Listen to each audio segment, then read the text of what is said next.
Assalamualaikum warahmatullahi wabarakatuh. Saya Felix Xiao dan kita sudah menyaksikan bahwa tatkala kita berbicara tentang perubahan, maka kita berbicara tentang orang-orang yang muda. Para pemuda-pemuda inilah sepanjang zaman yang senantiasa menginisiasi setiap perubahan-perubahan yang terjadi, dan begitu pula yang terjadi pada Islam. Saat Rasulullah SAW memulai dakwanya di Makkah, maka beliau mengumpulkan 40-an para sahabat, dan sahabat-sahabat ini mereka berusia 85%-nya kurang daripada 30 tahun. Karena itulah pemuda identik dengan perubahan. Tatkala seorang pemuda menyaksikan kondisi-kondisi yang ada, dia kemudian menyaksikan beberapa hal-hal yang tidak sesuai dengan apa yang dia yakini, hatinya masih penuh dengan idealisme, tatkala dia masih menginginkan purivitas daripada ide-ide itu sendiri, maka dia memperjuangkannya ke tengah-tengah umat. Dan karena itulah pemuda senantiasa identik dengan perubahan. Tatkala dia menyaksikan apa yang tidak sesuai, maka dia segera bergerak untuk merubah itu. Maka pemuda-pemuda yang ada pada zaman sekarang harus juga melakukan seperti tadi. Ketika dia menyaksikan apa yang ada di depan matanya, dia menyaksikan apa yang ada di sekeliling dia, namun dia tidak berbuat apa-apa, maka dia tidak dinamakan sebagai seorang pemuda karena dia tidak melakukan apapun dan tidak bergerak.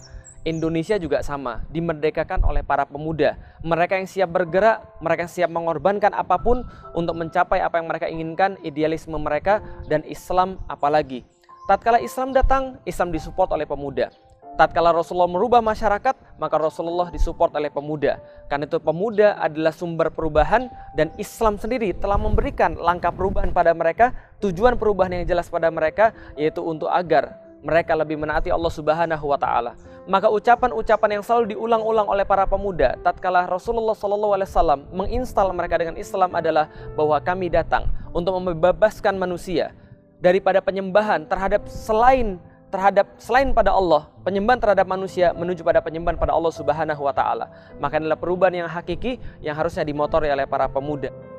Pada satu waktu Rasulullah Muhammad SAW pernah bersabda, setelah Kaisar ini tidak akan ada lagi Kaisar, setelah Kisra ini tidak akan ada lagi Kisra.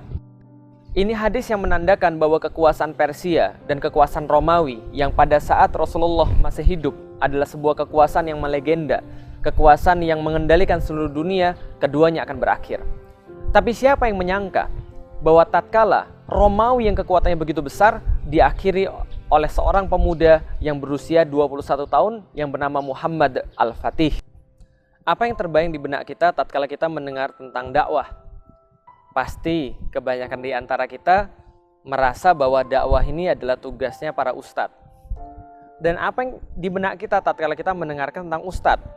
Orang yang berjenggot, sudah tua, lalu kemudian menyampaikan Islam.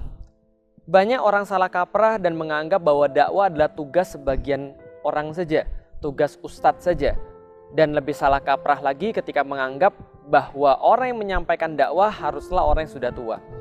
Bertentangan dengan awal-awal ketika Rasulullah SAW membina para sahabat, menjelaskan pada mereka Al-Quran, maka Rasulullah mempunyai seorang murid yang sangat hebat, pemuda bernama Abdullah bin Mas'ud. Ibnu Mas'ud adalah seorang yang pernah dikontak oleh Rasulullah, lalu kemudian dia mengkaji Islam, mempelajari Al-Quran. Dengan jiwa muda ini, suatu saat ketika Rasulullah SAW berkata pada para sahabat, siapa di antara kalian yang ingin menyampaikan Al-Quran kepada orang-orang Quraisy? Maka seluruh sahabat mereka berebut untuk menjadi siapa yang ingin menyampaikan Al-Quran. Namun mereka juga menimbang risiko apa yang akan mereka hadapi tatkala mereka menyampaikan Al-Quran di tengah orang-orang Quraisy yang pada saat itu sangat menentang perkataan Muhammad SAW. Maka Ibnu Mas'ud lalu mengatakan, biar saya membacakan Al-Quran kepada mereka. Semua orang terkaget-kaget. Ini anak bukanlah orang terpandang, bukanlah seorang bangsawan. Dikhawatirkan tatkala dia menyampaikan Al-Quran pada orang-orang Quraisy, maka akan menimpa kepada dia musibah demi musibah tatkala dia menyampaikan Al-Quran. Maka mereka mengatakan pada Ibnu Mas'ud, wahai Ibnu Mas'ud, apakah engkau tidak takut bahwa akan terjadi sesuatu pada dirimu sementara tidak ada yang bisa membela engkau, wahai Ibnu Mas'ud? Maka Ibnu Mas'ud berkata, tidak, aku tidak ada yang lebih aku khawatirkan dibandingkan Allah Subhanahu wa Ta'ala yang murka kepadaku. Maka dia pergi ke Ka'bah, dia bacakan di tengah-tengah Ka'bah surat Ar-Rahman. Satu demi satu ayat dia bacakan. Fabi ayyi ala'i rabbikuma tukadziban. Apakah engkau mendustakan ayat-ayat Allah? Dusta lagi yang mana yang kalian kemudian dustakan pada Allah tatkala melihat seluruh ayat-ayat Allah ini? Ayat-ayat mana yang kalian dustakan lagi daripada Allah Subhanahu wa taala? Kenikmatan-kenikmatan dia bacakan satu persatu, ingatkan orang-orang akan Allah Subhanahu wa taala. Dan tebak apa yang terjadi? Salah seorang di antara orang-orang Quraisy lalu kemudian mengerti dan memahami ini adalah yang dibaca oleh Muhammad sallallahu alaihi wasallam. Maka tatkala mereka mengatakan itu, Ibnu Mas'ud kemudian dipukuli.